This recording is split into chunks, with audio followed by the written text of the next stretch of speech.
습니다. 오늘 첫 주일 이렇게 함께 예배하게 돼서 대단히 반갑습니다. 우리 좌우에 계신 분들에게 다시 한번 인사하겠습니다. 새해 복 많이 받으십시오.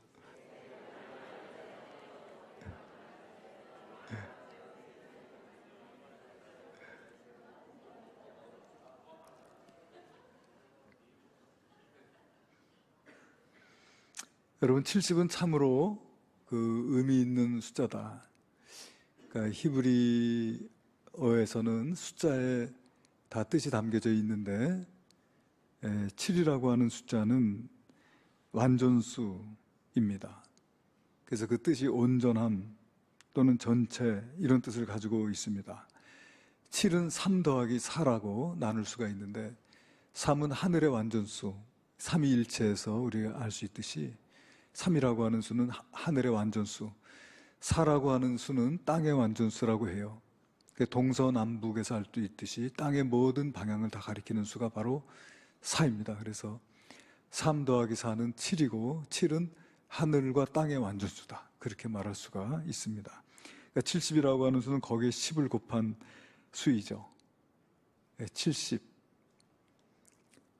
구약성경에 보게 되면은 이사야 선지자나 예레미야 선지자가 이스라엘 백성들이 바벨론의 포로로 끌려가서 70년의 복역의 때를 지나가게 될 것이다. 그러나 70년이 차면 우리 하나님께서 다시금 이스라엘을 회복시켜 주신다라고 하는 말씀이 있습니다. 예레미야서 29장 10절에 보니까 여호와께서 이와 같이 말씀하시니라, 바벨론에서 70년이 차면 내가 너희를 돌보고 나의 선한 말을 너희에게 성취하여 너희를 이곳으로 돌아오게 하리라. 그러니까 이스라엘에게 부여됐던 복역의 때가 끝나는 시기가 바로 70년이고 곧바로 원래의 상태로 회복됨을 의미하는 수가 70년이다. 그러니까 이스라엘 패망 후에 바벨론에서 포로 생활하다가 70년이 찼을 때 바사의 고레스 왕의 칙령에 의해서 이스라엘 백성들이 다시금 예루살렘으로 돌아오게 되는 것입니다. 여러분, 모든 살아있는 것은 생로병사의 과정을 겪게 되어 있습니다. 교회도 마찬가지입니다. 우리가 이제 70주년이 됐다는 것은 그동안 많은 은혜를 받았고 그동안 많은 또 믿음의 선진들을 통해서 또 훌륭한 전통들이 세워진 교회라고 하는 뜻도 있습니다만은 이 급변하고 있는 시대 속에서 변화되지 않고는 안 된다라고 하는 것이죠.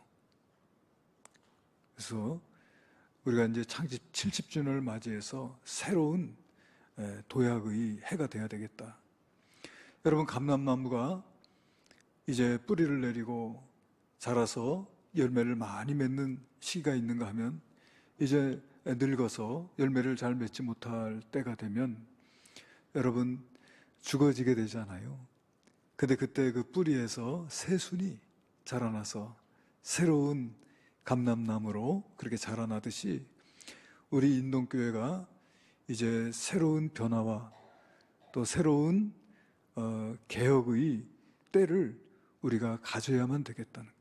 그래서 창립 70주년을 맞이하는 우리가 이와 같은 교회의 변화의 사명을 맡고 있다고 그렇게 말할 수 있지 않겠나, 그런 생각이 듭니다. 그러니까 우리 인동교회가 새로워지는 방법은, 여러분, 결론은 뭐겠습니까? 결론은 영적 부흥입니다. 할렐루야. 한번 따라해 보겠습니다. 영적 부흥. 네, 영적인 부흥을 이루는 거예요. 여러분, 국가적으로도 올해는 3.1절 또는 3.1 만세 운동 100주년이 되는 해입니다. 여러분, 3.1 만세 운동이 1919년에 이루어졌습니다. 우리가 국사 시간에 열심히 외웠지 않습니까? 1919년. 그런데 이제 올해가 2019년이 돼서 3.1 만세 운동이 있은 지 이제 꼭 100주년이 되는 해가 되었습니다. 그러니까 3.1 만세 운동이 이루어졌을 때 우리 한국에 믿는 사람들이 우리 국민 대비 몇 프로였는가 보게 되면 1.5%에 지나지 않았어요.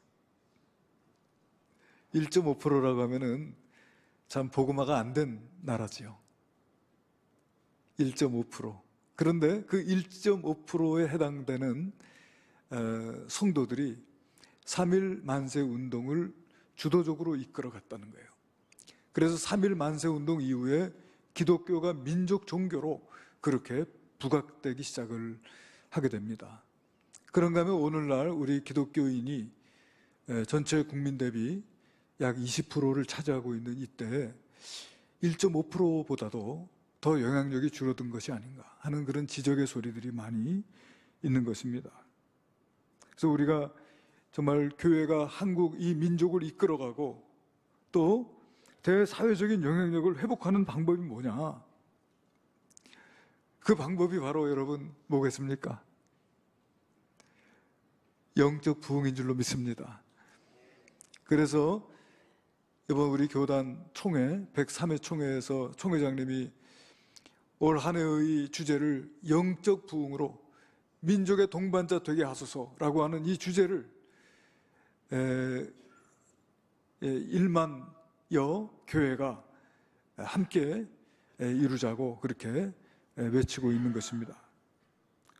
그래서 국가적으로도 올 한 해 동안 이루어야 될 우리의 목표는 영적 부흥이다. 그런가 하면은 시대적으로도 여러분 교회는 시대의 변화에 적절하게 대처하면서 시대의 대안을 제시하고 방향을 제시하는 향도로서의 역할을 감당을 해야 되는데 지금 우리가 살아가고 있는 이 시대는 4차 산업혁명의 시대다. 그래서 여러분 우리가 언론에 보면 4차 산업이다, 4차 산업이다 하는 이런 이야기들을 많이 듣는데요. 이런 때를 맞이해서 우리 한국 교회는 어떻게 해야 되겠는가? 이 4차 산업혁명의 특징이 있습니다. 이 4차 산업혁명의 특징은 첫 번째로는 대변혁, 대혁명의 시기다. 마치 여러분 바람의 방향이 바뀌어지듯이 그렇게 이 시대의 흐름이 아주 대변혁을 이루고 있다는 거예요. 예측할 수 없는, 바람이 어디로 갈지 알 수 없는 그런 상황이라는 것이죠. 그러니까 1차 산업 때는 2차 산업을 예상할 수가 있었고 2차 산업에는 3차 산업을 예상할 수 있었고 3차 산업 때는 4차 산업을 예상할 수 있었는데 이 4차 산업 시대에는 5차 산업을 아무도 예상하지 못하고 있다는 거예요. 어떤 방향으로 가게 될지에 대해서 모른다는 거예요. 그리고 두 번째는 불확실성의 시대다. 모든 것이 불확실하다는 거예요. 확실한 것은 불확실하다는 것뿐이다. 그런 말을 합니다. 그리고 세 번째는 인공지능의 시대다. 소위 AI 시대입니다. 네 번째는 융합의 시대. 융합은 초연결. 4차 산업의 핵심 키워드가 융합이라고 합니다. 그리고 무용론의 시대다. 무용론의 시대라고 하는 건 뭐냐면은 로봇 하나만 있으면 다 해결되는 시대가 된다는 거예요. 요즘에 통신사를 바꿨더니 뭘 갖다 줬는지 이름이 뭐더라? 뭡니까? 텔레비전도 켜주고 보일러도 켜주고 하는 그런, 다 필요 없는 로봇만 하나 있으면은 다 해결되는 시대. 그래서 무용론의 시대라. 그리고 가상현실의 시대다. 가상현실. 가상의 현실 속에서 우리가 행동하고 또 관계를 맺고 살아가는 그런 시대가 되었다는 거예요. 그 다음에 뇌혁명의 시대다. 그리고 유토피아 이상을 실현하는 시대다. 이렇게 4차 산업의 혁명의 특징을 이야기하고 있습니다. 그리고 여러분 과학이 주장하는 티핑 포인트, 싱귤레리티 이런 말들이 있어요. 좀 어렵지요? 티핑 포인트라고 하는 말은 전환점, 변곡점 또는 천지개벽의 기점이라고 그렇게 말을 할 수 있다. 그래요. 티핑 포인트. 이 티핑 포인트가 뭐냐면은 인공지능이 인간의 뇌와 연결되는, 그러니까 인간의 뇌 속에 인공지능을 장착할 수 있는 그런 시대. 그게 이제 티핑 포인트인데 그 티핑 포인트가 2025년이 되면 온다는 거예요. 여러분 좀만 더 참으시면은 좀 머리 좀 나빠도 이제 인공지능을 딱 장착하면 대단한 사람들이 될 수 있을 것 같아요. 그리고 싱귤레리티라고 하는 말은 특이점이라고 하는 말인데, 이건 뭐냐면은 인공지능이 인간의 지능을 뛰어넘는 그런 시기라는 거예요. 그래서 이제 인간이 과연 로봇에게 지배를 당하는 그런 시대가 올 것이다. 그게 싱귤레리티라고 합니다. 그게 2045년이면 이루어질 것이다. 여러분, 2025년이 멀지 않습니다. 내년이 2020년 아닙니까? 그죠? 그러니까 앞으로 한 5, 6년 지나면 이런 티핑 포인트가 다가오고, 또 한 20년이 더 지나게 되면은 이제 싱귤레리티가 와서 인공지능의 시대, 그런 시대가 이 시대를 이끌어가게 될 것이라고 하는 것이죠. 그런 시대 속에서 어떤 일이 벌어질지 아무도 모른다는 것입니다. 그래서 여러분, 이 시대는 성경이 말하는 말세의 징조가 나타나고 있는 시대다. 여러분, 성경에서 말세를 예견하고 있는 구절들이 있습니다. 디모데후서 3장 1절. 여러분, 이 구절을 갖다가 지금 우리가 살아가고 있는 이 시대하고 한번 비교하면서 읽어보십시오. 너는 이것을 알라. 말세에 고통하는 때가 이르러 사람들이 자기를 사랑하며, 이기적이 된다는 소리죠. 돈을 사랑하며 자랑하며. 과거에는 이제 겸손이 미덕이에요. 그런데 지금은 자기를 드러내는 시대입니다. 또 교만하며 비방하며 부모를 거역하며. 부모가 때리면 신고합니다. 부모의 지도를 받지 않습니다. 여러분, 중국에서 얼마 전에 PC방에 안 보내준다고 13살 아들이 엄마를 칼로 찔렀어요. 엄마가 죽었습니다. 그런 이 뉴스를 계속 우리가 접하는 거예요. 감사하지 아니하며 거룩하지 아니하며 무정하며 원통함을 풀지 아니하며 모함하며 절제하지 못하며. PC방 살인사건도요, 결국은 뭡니까? 이 테이블 좀 치워달랬는데 안 치워줬다고 그래가지고 PC방 아르바이트하는 학생을 갖다 죽인 거 아니에요? 절제하지 못합니다. 사나우며 선한 것을 좋아하지 아니하며 배신하며 조급하며 자만하며 쾌락을 사랑하기를 하나님 사랑하는 것보다 더하며. 경건의 모양은 있으나 경건의 능력은 부인하니 이 같은 자들에게서 내가 돌아서라. 이게 말세의 징조인데요, 우리가 살아가고 있는 이 시대의 모습을 말해주고 있는 것 같지 않습니까? 우리 예수님께서도 마태복음 24장에서 말세 시대 징조를 예고하셨는데, 예수께서 대답하여 이르시되 너희가 사람의 미혹을 받지 않도록 주의하라. 많은 사람이 내 이름으로 와서 이르되 나는 그리스도라 하여 많은 사람을 미혹하리라. 난리와 난리 소문을 듣겠으나 너희는 삼가 두려워하지 말라. 이런 일이 있어야 하되 아직 끝은 아니니라. 민족이 민족을, 나라가 나라를 대적하여 일어나겠고 곳곳에 지진과 기근과 지진이 있으리니 이 모든 것은 재난의 시작이니라. 이 시대를 말하고 있는 것 같습니다. 그러니까 성경이 말하고 있는 말세의 징조들이 나타나고 있다. 여러분, 세계적으로도 세계 정세의 흐름이 예사롭지 않다고 하는 것이죠. 지난번에 우리 교회에서 총회 훈련원 정책협의회를 저희 교회에서 가졌습니다. 저희 교회에서 개회 예배를 드리고 이어서 주제 강연이 있었는데, 주제 강연이 이제 4차 산업혁명의 시대에 교회가 어떻게 해야 될 것이냐, 그런 주제였어요. 그래서 저도 그 강연을 듣고 좀 메모를 했다가 지금 말씀을 드립니다. 그런데 여러분, 세계 정세를 이야기하면서 2018년도 1월 달에 우리 한국에서 세계적인 사건이 있었죠. 그게 뭡니까? 동계올림픽이 있었습니다. 동계올림픽. 그 동계올림픽 1월 달 맞죠? 2월인가요? 2월입니까? 1월이죠. 1, 2월. 동계올림픽이 있었을 때 여러분, 개막식에서 우리 한국의 아주 유명한 가수들이 몇 명이 나와가지고 존 레논의 이매진이라고 하는 노래를 불렀습니다. 존 레논은 이미 이 세상 사람이 아닌데 그 이매진이라고 하는 노래는 뭐 세계적으로 사랑받고 또 많이 불려지는 그런 노래인데요. 그 노래를 불렀습니다. 왜 한국에서 동계올림픽이 열리는데 한국말로 된 노래도 많은데 왜 하필이면은 존 레논의 이매진이라고 하는 노래를 불렀을까?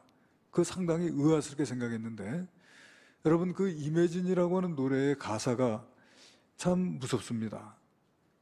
그 존 레논이라고 하는 사람이 굉장히 급진주의자라고 하는 거예요. 그 가사를 한번 여러분 제가 한번 읽어볼게요. 한번 들어보십시오. 천국이 없다고 상상해 보세요. 시도한다면 쉬울 거예요. 우리 밑에는 어떤 지옥도 없고 오직 하늘만 있죠. 모든 사람이 오늘을 위해 살아가는 것을 상상해 보세요. 나라가 없다고 상상해 보세요. 그것은 어렵지 않아요. 죽이거나 죽는 것은 없어요. 종교도 없죠. 모든 사람이 평화롭게 사는 것을 상상해 보세요. 당신은 아마도 저를 몽상가라 하겠죠. 하지만 저는 혼자가 아니에요. 언젠가 당신도 우리와 동참하길 바래요. 그리고 세계는 하나가 될 거예요. 소유권이 없다고 상상해 보세요. 당신이 할 수 있는지 궁금하네요. 탐욕과 배고픔의 욕구는 없어요. 사람들의 인류에만 있을 뿐이죠. 모든 사람이 전 세계를 나누는 것을 상상해 보세요. 당신은 아마도 저를 몽상가라 하겠죠. 하지만 저는 혼자가 아니에요. 언젠간 당신도 우리와 동참하길 바래요. 그리고 세계는 하나가 될 거예요.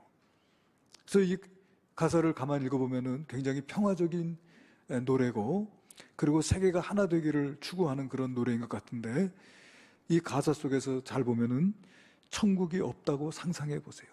여러분 아까 4차 산업의 시대가 여러분 생각만 하면 되는 시대, 그러니까 상상만 하면 이루어지는 시대, 가상현실의 시대라고 하지 않았습니까? 그런데 이 존 레논이라고 하는 사람의 이 이매진이라고 하는 노래에서 무엇을 상상하라고 하냐면은 천국이 없는 것을 상상하라. 그리고 지옥도 없다. 그러니까 천국도 지옥도 부인하고요. 그리고 또 나라가 없다고 상상해 보세요. 나라도 없고요. 그리고 종교도 없죠. 그리고 소유권이 없다고 상상해 보세요. 굉장히 급진적이고 파격적인 그런 내용들을 이야기하면서 그거를 상상해 볼 것을 이야기합니다. 그러니까 이 4차 산업의 혁명의 시대에 이런 노래가 세계적인 행사인 동계올림픽에서, 그것도 한국에서 이루어지는 동계올림픽에서 울려 퍼졌다라고 하는 것이 상당히 의미심장하다. 그렇게 지적을 하는 소리를 들었습니다.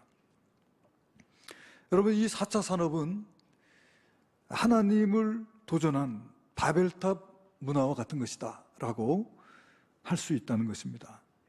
어떤 면에서 그러냐면은 여러분, 유전자 과학이 이제는 유전자 조작이 가능해서 우리가 자식을 낳을 때 좋은 유전자만 택해서 자식을 낳을 수 있는 그런 시대가 되었다라고 하는 거예요.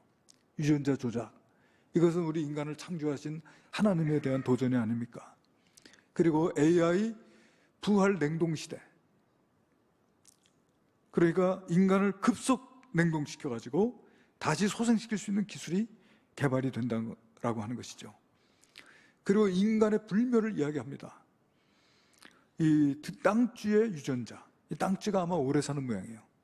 그 무두셀라의 유전자 개발이 가능하다. 무두셀라라고 하는 사람은 성경에 등장한 인물 가운데서 가장 오래 산 사람입니다. 969년을 향수하고 죽었습니다. 거의 1000년을 살았던 사람인데 그 무두셀라의 유전자를 개발할 수 있는 그런 시대가 되었다는 거예요. 또 과학이 만든 신이 되어버린 인간이라고 합니다. 유토피아의 실현, 그러니까 하나님의 낙원이 아니라 우리 인간이 만드는 유토피아를 이제 추구하는 시대. 그런 면에서 이 4차 산업혁명의 시대는 마치 하나님께 도전한 바벨탑을 쌓는 사건과 같다. 우리 인간이 모여서 우리 탑을 높이 쌓아 그 끝을 하늘에 이르게 하고 우리가 지면에 흩어짐을 면하자, 우리 이름을 내자, 뭐 이런 이야기하면서 탑을 높이 쌓을 때 역청으로 진흙을 대신하고 벽돌로 흙을 대신하고 그런 인간의 기술을 가지고 우리가 한번 탑을 높이 쌓아보자 하면서 하나님을 도전했던 그런 시대가 바벨탑의 시대입니다.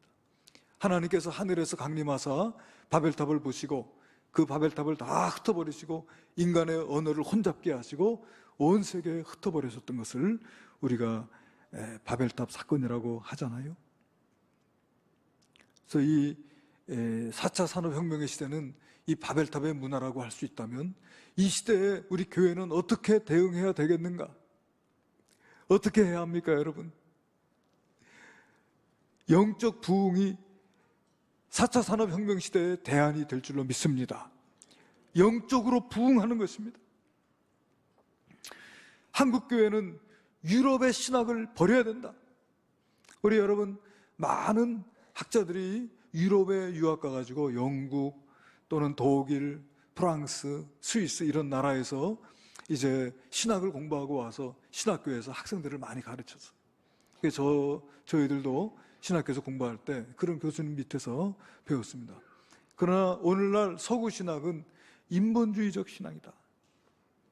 그 안에 인본주의적인 내용이 담겨져 있다는 거예요. 여러분, 미국에서 동성애를 합법화하고 동성애 목회자를 인정하는 그런 결정을 내렸을 때 미국 교단에 속해 있는 우리 한국 교회들이 많이 이탈해 나왔어요. 땅을 사고 교회를 짓고 그 교회 건물을 교단에 유지단에 가입했던 교회들이 땅과 건물을 포기하고 나왔어요. 왜?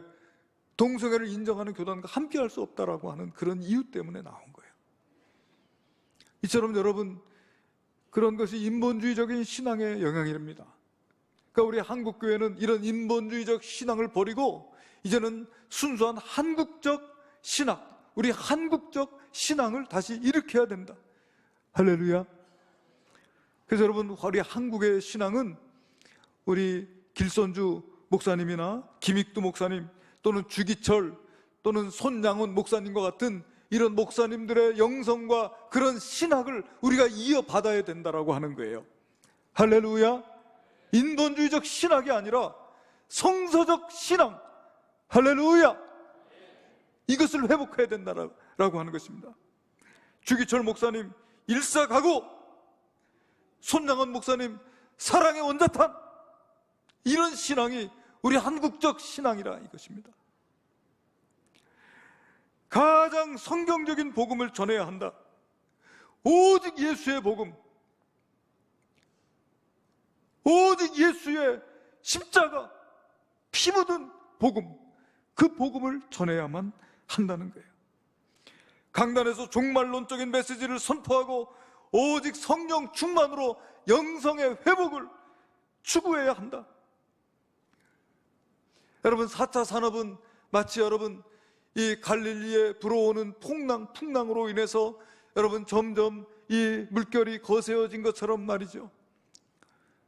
갈릴리에 불어오는 풍랑, 또 거세어지는 물결과 같이 다가오는 것이 4차 산업의 혁명이라고 할 수 있다는 것입니다.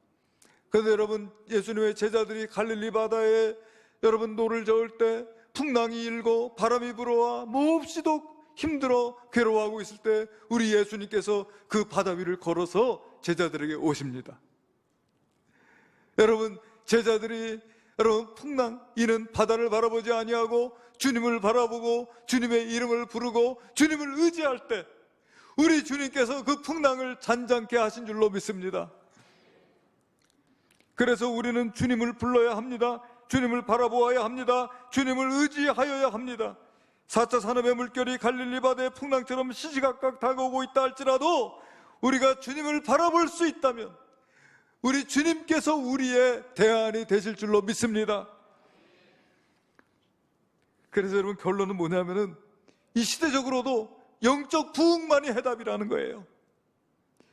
우리가 영적으로 부흥해서 우리 예수님께서 너희가 세상의 빛이요 너희가 세상의 소금이라고 하셨으니 우리가 이 세상의 빛을 발하고 우리가 이 세상의 소금의 역할을 감당할 때 이 세상의 모든 어둠들은 떠나가고 모든 흑암의 권세들이 결박되게 될 줄로 믿습니다. 여러분, 동성애, 동성혼, 이슬람, 주체사상, 이 모든 것들은 참된 복음 앞에서 아무것도 아닌 줄로 믿습니다. 참된 진리 앞에서 거짓은 다 무너지게 될 줄로 믿습니다. 문제는 우리가 참된 진리의 기치를 높이 들고 횃불을 밝히고 우리가 세상을 향해 담대히 주님의 복음을 선포하며 나가야 될 줄로 믿습니다. 주저하지 말고, 두려워하지 말고, 앉아있지 말고 일어서서 담대히 주의 복음을 전할 때 이 세상의 어둠은 떠나가게 될 줄로 믿으시기를 바랍니다.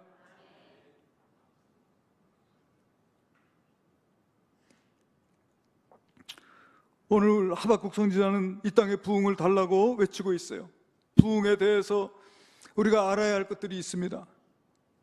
여러분, 부흥은 우리가 이루는 게 아니에요. 부흥은 하나님께서 하시는 일입니다. 우리가 교회에서 부흥회를 열 수는 있어요. 그러나 부흥을 이루시는 분은 하나님이세요. 부흥은 하늘로부터 땅으로 임하는 것이 부흥입니다. 그래서 오늘 하박국 선지자도 여호와여 주는 주의 일을 이 수년 내에 부흥하게 하옵소서라고 외치고 있다고 하는 것이죠. 그리고 여러분, 부흥은 세상에서 일어나지 않습니다. 부흥은 교회에서 일어납니다. 세상에서 일어나서 교회로 오는 것이 아니고 교회에서 일어나서 세상으로 가는 게 부흥입니다. 여러분, 종교개혁이 중세의 암흑 시기에 여러분 종교개혁이 이루어짐으로써 여러분 어떤 일이 벌어졌습니까? 여러분, 경건한 청교도들이 일어나게 되었습니다.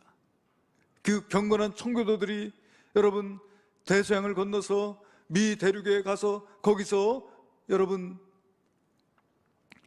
위대한 나라를 세우지 않았어요?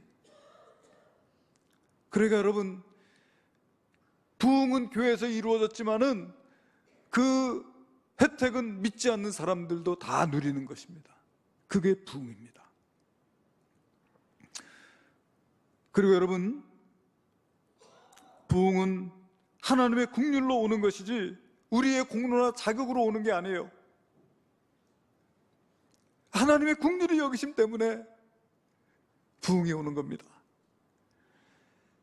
여러분, 세계적으로 가장 사랑받는 찬송가 중에 하나라고 할 수 있는 찬송가 우리 찬송가로 305장 뭡니까? 나 같은 죄인 살리신 어메이징 그레이스라고 하는 이 찬양 아니겠어요? 나 같은 죄인 살리신 주 은혜 놀라워 잃었던 생명 찾았고 광명을 얻었네. 이 찬송가를 작사한 사람은 존 뉴턴이라고 하는 사람인데, 이 사람 아버지는 선장이었고 어머니는 교육을 많이 받은 사람이었다고 그래요. 그래서 어려서부터 그는 조기 교육을 받을 수 있었고 3살 때부터 글을 썼다고 그래요. 그런데 여러분, 7살 때 어머니가 돌아가셔요. 7살 때 어머니가 돌아가시고 나니까 아버지는 선장이니까 제대로 돌봄을 받지 못하고 거칠어진 삶을 삽니다. 거칠어지고 방탕하게 그렇게 됐어요. 그러다가 그는 마침내 이 노예를 팔고 사는, 노예를 잡아서 파는 그런 노예 상인이 되고요, 또 많은 죄를 짓게 됩니다. 그러던 어느 날 그 풍랑이는 바다 위에서 배가 깨어져 버리고 물에 빠져 죽게 된 그런 상황 속에서 그는 다시 하나님을 부르게 돼요. 그때서부터 그의 마음속에 부흥이 임하게 돼요. 그는 노예 장사를 청산하고 그는 이제 신학을 공부하고 성직자가 됩니다. 여러분, 영국에서 이제 노예 제도를 폐지하기 위해서 영국 국회가 모였을 때 여러분, 이 존 뉴턴이라고 하는 사람이 그 국회에 가서 증언을 하게 돼요. 노예 상인들이 얼마나 많은 죄를 짓고 있는지에 대해서 증언을 합니다. 그런데 이 사람은 과거에는 노예 상인이었다가 이제는 회개하고 성직자가 된 사람으로서 그 영국 국회에 가가지고 이것을 증언을 할 때 노예 제도가 폐지되는 데 있어서 결정적인 역할을 했다고 하는 거예요. 할렐루야. 여러분, 그러니 하나님께서 사실은 죄인이죠. 방탕한 삶을 살고 수많은 죄를 저질렀던 이 존 뉴턴이지만 하나님께서 그를 들어서 하나님의 선한 사업을 위해서 쓰시잖아요. 그러니까 이 존 뉴턴이 그 가사에 나 같은 죄인 살리신 주 은혜 놀라워 할렐루야 그렇게 고백을 하고 여러분 수많은 사람들이 그 가사를 공감하고 그래 맞아 나 같은 죄인을 하나님께서 살리셨어 라고 여러분 참여하고 또 감사한 마음으로 이 찬송가를 부르고 있지 않습니까? 이렇듯이 여러분 존 뉴턴이 부응할 수 있는 그런 자격이나 어떤 공로가 있기 때문이 아니고 그를 긍휼히 여기시는 하나님의 은총이 있기 때문에 그에게 부응이 일어나게 된 줄로 믿습니다. 그래서 여러분 부응이라고 하는 것은 우리 인간의 공로나 자격이 아니라 하나님의 긍휼히 여기심으로 인해서 얻는 것이다. 할렐루야. 예. 여러분 제가 2019년 기도문을 썼어요. 공동기도문. 여러분 그 성경 읽기표 거기에 보면 우리 공동기도문이 기록되어져 있는데 이 기도문을 우리 같이 한번 큰 소리로 기도하는 마음으로 우리 한번 같이 읽어보도록 하겠습니다. 시작. 하나님 아버지 이 땅의 영적 부흥을 허락하여 주옵소서. 창립 70주년을 맞이하는 인동교회 위에 영적 부흥을 허락하여 주옵소서. 이 부흥이 나 자신으로부터 시작될 수 있도록 인도하여 주시옵소서. 그리하여 나 자신과 우리 가정, 우리 교회가 새로워지게 하시고 인동교회가 이 지역에 소망을 주는 교회, 한국교회가 이 민족에 소망을 주는 교회 되게 하여 주시옵소서. 하나님 우리가 선교하는 교회입니다. 우리가 선교사입니다. 예수 그리스도의 십자가의 복음, 부활의 복음을 들고 교회의 울타리를 넘어 거리로, 마을로, 세상으로 나가는 교회가 되게 하여 민족을 섬기는 교회 되게 하여 주시옵소서. 예수님의 이름으로 기도합니다. 아멘. 할렐루야. 여러분 하나님이 부흥을 우리에게 주시옵소서. 그리고 내가 이 부흥의 불씨가 되게 하여 주시옵소서. 할렐루야. 이렇게 기도하는 저와 여러분 되시기를 주의 이름으로 축원합니다. 부흥운동 연구의 대가라고 할 수 있는 에드윈 오르라고 하는 사람이 있는데 이 사람이 이런 말을 합니다. 하나님이 그의 백성들과 어떤 새로운 일을 하려고 하실 때 하나님은 항상 그들을 기도하게 하신다. 기도하는 사람들을 통해서 하나님께서 일을 하시더라는 거예요. 하나님께서 새로운 일을 하시기 위해서는 하나님께서 기도하게 하시는 일이 먼저 이루어졌다라고 하는 거예요. 그래서 여러분 모든 부흥은 기도할 때 이루어집니다. 아멘. 1859년 영국 웨일즈의 부흥 역시도 몇몇 모이지 않던 기도 모임에 많은 사람들이 모이기 시작하고 그 모인 사람 가운데 기도의 영이 임하고 그들이 함께 모여 기도하기 시작했을 때 여러분 그 웨일즈 땅에 놀라운 부흥의 역사가 나타나게 되었습니다. 여러분 1907년 평양 장대현 교회의 부흥 때도 여러분 장대현 교회에서 부흥이 이루어지기 전에 이미 원산에서 선교사들을 중심으로 회개와 기도의 운동이 일어나게 되었습니다.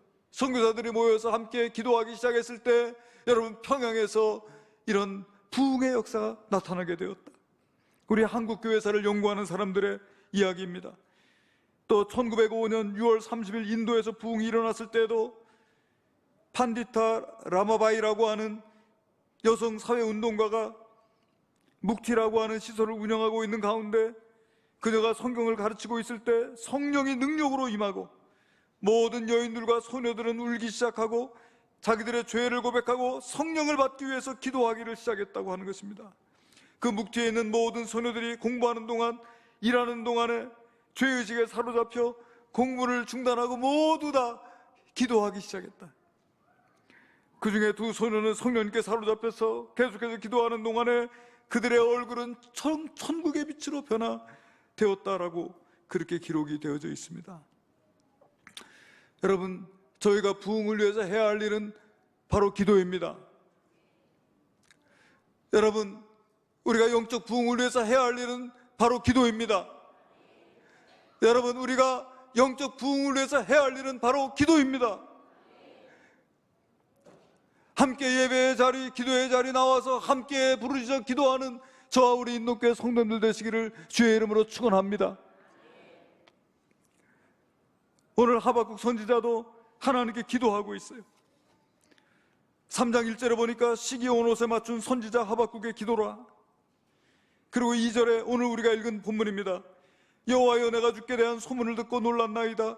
여호와여, 주는 주의 일을 이 수년 내에 부응하게 하옵소서. 이 수년 내에 나타내시옵소서. 진노 중에라도 국류를 잊지 마옵소서. 그의 기도는 두 가지였어요. 하나는 이 땅에 부응을 허락해달라는 기도요, 또 하나는 하나님, 고난 진노 중에라도 국류를 베풀어 주시옵소서라고 하는 기도였습니다. 여러분, 이런 열망을 담아서 우리가 특별 새벽 기도회를 합니다. 내일 새벽서부터 주일을 뺀 3주간 동안 특별 새벽 교회를 통해서 우리가 함께 기도할 것은 하나님 이 땅에 영적 부흥을 허락하여 주옵소서. 하나님이 나라의 영적 부흥을 허락하여 주옵소서. 하나님이 교회의 영적 부흥을 허락하여 주옵소서. 하나님 우리 가정의 영적 부흥을 허락하여 주옵소서. 하나님 우리 자녀에게 영적 부흥을 허락하여 주옵소서. 하나님 우리 다음 세대의 영적 부흥을 허락하여 주옵소서. 할렐루야. 이 땅의 영적 부흥을 위해서 함께 기도하려고 합니다. 여러분, 이 일에 동참하시고 함께 하시기를 바랍니다. 내가 이 부흥의 불씨가 되도록 인도해 주시기를 기도할 수 있기를 바랍니다. 그리하여 여러분, 우리 인동교회에서 이 복음의 불이 활활 타올라 모든 어둠을 물리치고 악한 것들을 떠내보내고 불의의 세계를 결박하는 놀라운 복음의 역사가 나타나게 되기를 주님의 이름으로 축원합니다. 축원합니다. 기도하시겠습니다. 은혜로우신 아버지 하나님, 교회적으로, 국가적으로, 그리고 시대적으로 대안은 영적 부흥밖에는 없음을 말씀해 주셨습니다. 아버지 하나님, 우리에게 이 부흥의, 영적 부흥의 사명을 주신 줄로 믿습니다. 아버지 하나님, 이 사명 앞에서 무관심하는 자, 회피하는 자 되지 않게 하시고 주님 앞에 나와 기도함으로, 부르짖음으로 이 땅의 영적 부흥을 이룰 수 있는 저희들이 될 수 있도록 인도하여 주시옵소서.